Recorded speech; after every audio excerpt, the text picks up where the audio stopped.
मैथिली आ भोजपुरी के सबसे नीक चैनल एपी प्रोडक्शन दरभंगा के एखनई लाल बटन दबाकर सब्सक्राइब करू और घंटी के निशान बटन के जरूर दबाओ ताकि नव नव ऑडियो आ वीडियो अहाँ सब लग तुरंत पहुँच सके।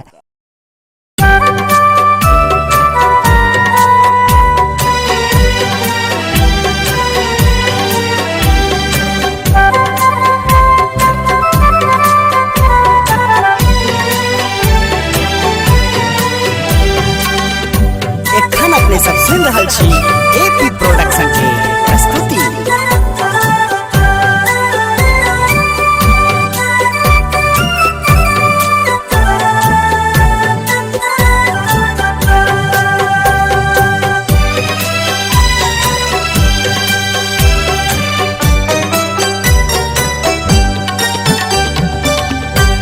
गम गम सुमन के ये माला बना को, गम गम सुमन के ये माला बना को, नित्य प्रति पूजैसी, नित्य प्रति पूजैसी डाला सजा को, गम गम सुमन के हे माला बना को, गम गम सुमन के।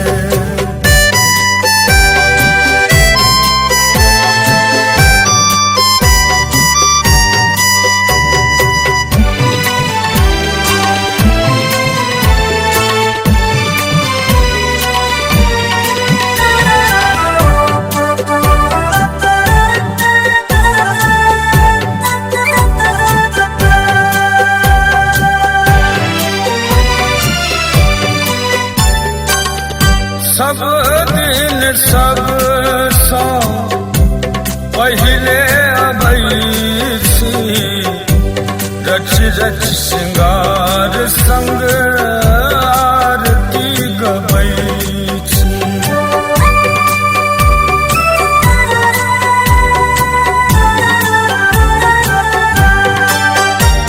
ये सब दिन सब सौ पहले अबैसी, रच रच श्रृंगार संग आरती गबैसी।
गम सुमन के।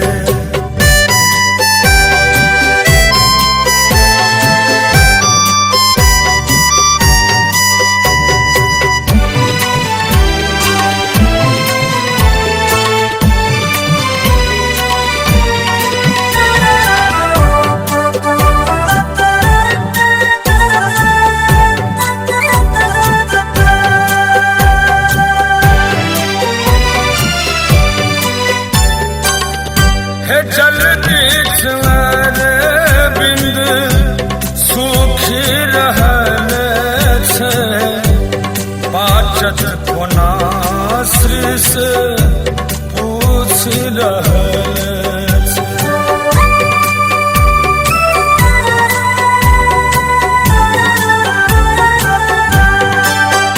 हे जल बिछवर बिंद सूखी रहल छै, पाचत कोना श्री से पूछ रहल छै। अहि माछी सूतल जे अहि माछी सूतल जताला लगा गम गम सुमन के। हे माला बना को गम गम सुमन के। नित्य प्रति पूजै छी, नित्य प्रति पूजै छी, डाला सजा को गम गम सुमन के। हे माला बना को गम गम सुमन